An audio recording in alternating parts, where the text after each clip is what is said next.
Oyi, Ha, bo'pti bolam. Ha, seningmi? Ha, yuribdi ishlab. Har kuni 200 mingdan. Lekin o'zini xarajatiga mana bir etik bolasi bilan qaytib kelgan. Bolalarini xarajatiga yo unga nimadirga pul so'rasang, joni chiqqi deb bo'lib ketadi.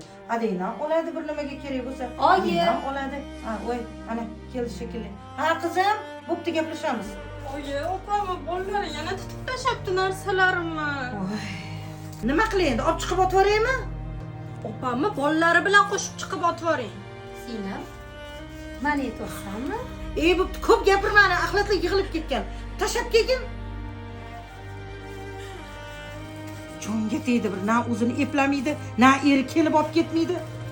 Shu yerda yashayotgandan keyin nima qilamiz? Turtqilavermaymiz-ku. Chiqarib yuboring. Voy, nihoyat dasturxonlarni ham yig'ib oldik. Bugun kun ham o'tdi. Faqat idishlar yuvilsa bo'ldi. Mubinaxon, endi faqat idish yuvsangiz bo'ldi. Bugun kunda ish tugadi. Ona, opam kelib yuvsin. Ha, to'g'ri. Boring o'zim qizim. Jonim bo'lam, dam ol. Oyi, Sinem kelmadi. Ona kirib ketaman dedim. Ha, seningga ona ham kerak emas, onani tug'ilgan kuni ham kerak emas. Shu arzimagan pulni orqasida ertadan kechgacha yuraveradi. Oyi, kuyovingiz ham ketdi. Endi men ketaman. Mandan. Amamni kuyovingizdan. Bo'pti, Voy, onajon. rahmat. Yaxshiyam bor ekan sana. Ha? Kelarding tong yotganda. Ay oyijonim, tug'ilgan kuningiz bilan tabriklayman. Aybdorman. Pulimni ololmadim. Puling ham kerak emas, o'zing ham kerak emassan. Kayfiyatim buzib bo'lding kuni bilan. Bir og'iz telefonda tabriklash shuncha qiyinmi? Yaxshiyam opang bor.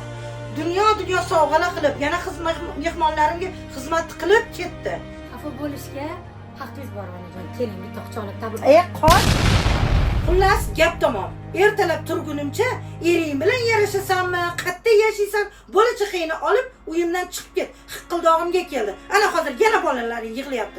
Asabim ko'tarmaydi. Meni ham sog'ligim o'zimga kerak. Opang bergan pullarga ertaga o'zim sal kayfiyatimni ko'tarib, sovg'a salom olmoqchiman. Men ham o'zim uchun yashashga haqqim bor. Butun umr sen uchun, seni muammolaring so'zlab yashashga majburman.